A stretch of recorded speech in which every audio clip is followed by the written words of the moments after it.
Aksi heroik pendaki wanita selamat dari erupsi, wajah dipenuhi luka bakar, 11 meninggal. Zafira Zahrim Febrina menjadi salah satu korban selamat erupsi Gunung Merapi di Sumatera Barat pada Minggu 3 Desember 2023 pukul 2:54 waktu Indonesia bagian Barat. Videonya meminta pertolongan saat erupsi terjadi viral di media sosial. Lantas, seperti apa kabar pendaki berani tersebut saat ini? Badan Nasional Penanggulangan Bencana memberikan informasi terbaru soal korban. 11 orang dinyatakan meninggal dunia. Hingga kini tim gabungan juga masih melakukan pencarian dan pertolongan kepada para pendaki Gunung Merapi. Serupa dengan BNPB, laporan dari kantor SAR Padang juga menyatakan bahwa 11 orang pendaki dinyatakan meninggal dunia.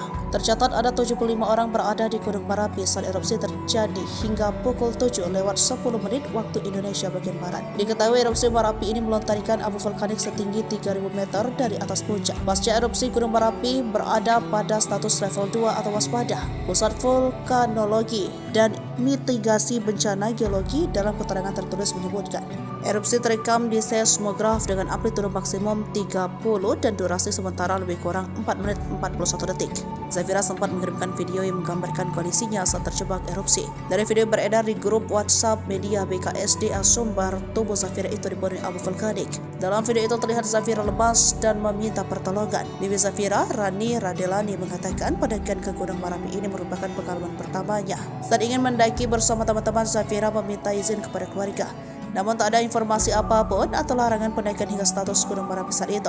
Video tersebut kata Rani dikirimkan Zafira melalui handphone pendaki lain yang tercecer. Mengenai kondisi terkini Zafira, Rani membeberkan bahwa sekarang ini Zafira dirawat di Rumah Sakit Ahmad Mukhtar Bukit Tinggi.